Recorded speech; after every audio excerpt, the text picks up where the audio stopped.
The Writings of Nichiren Daishonin, Volume 1, Letter 3, entitled A Ship to Cross the Sea of Suffering. When I asked him about what you told me the other day, I found it to be exactly as you said.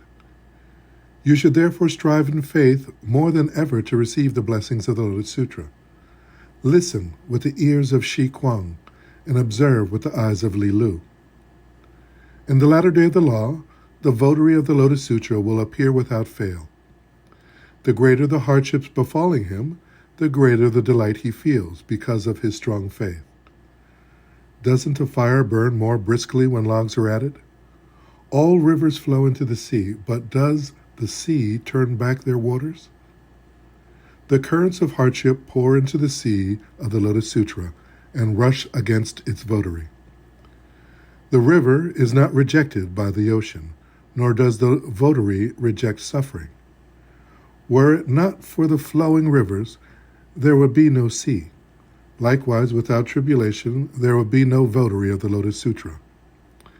As Tiantai stated, the various rivers flow into the sea, and logs make a fire burn more briskly.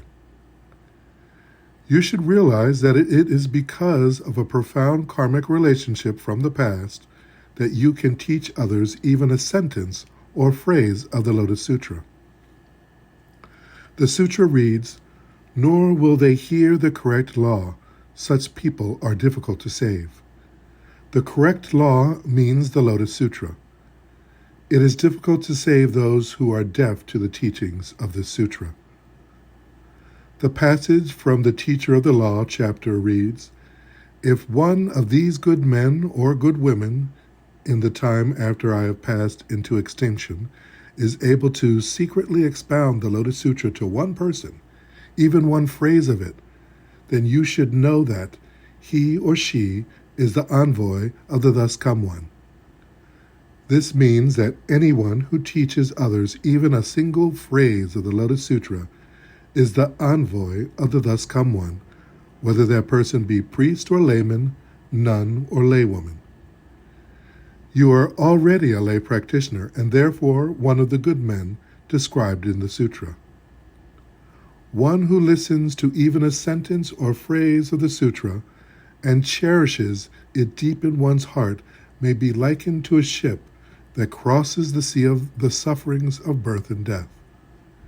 The great teacher, Miao Lo, stated, "Even a single phrase, cherished deep in one's heart, will without fail help one reach the opposite shore." To ponder one phrase and practice it is to exercise navigation. Only the ship of Myoho Renge Kyo enables one to cross the sea of the sufferings of birth and death. The Lotus Sutra speaks of someone finding a ship in which to cross the water. This ship might be described as follows: as a shipbuilder of infinitely profound wisdom, the world-honored one of the Great Enlightenment, the Lord of Teachings, gathered the lumber of the 4 flavors and 8 teachings, planed it by honestly discarding the provisional teachings, cut and assembled the planks, forming a perfect unity of both right and wrong, and completed the craft by driving home the spikes of the one true teaching that is comparable to the flavor of ghee. Thus, he launched the ship upon the sea of the sufferings of birth and death, unfurling its sails of the 3,000 realms on the mast of the one true teaching of the middle way, driven by the fair wind of the true aspect of all phenomena. The vessel surges ahead, carrying aboard all people who can gain entrance through faith alone. The Thus Come One, Shakyamuni, is at the helm. The Thus Come One, Many Treasures, takes up the mooring rope, and the 4 bodhisattvas, led by superior practices, row quickly, matching one another as perfectly as a box and its lid. This is the ship in a ship in which to cross the water. Those who are able to board it are the disciples and lay supporters of Nichiren. Believe this wholeheartedly. When you visit Shiho, please have an earnest talk with him. I will write you again in more detail. With my deep respect, Nichiren. The 28th day of the 4th month. To Shiji Shiru. Background.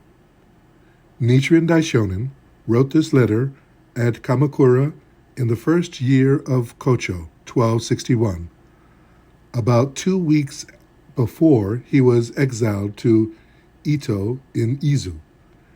Virtually nothing is known about the recipient, Shiji Shiru, other than that he lived in the province of Sugura and was acquainted with 2 of the Daishonin's leading disciples, Shijo Kingo and Toki Jonin.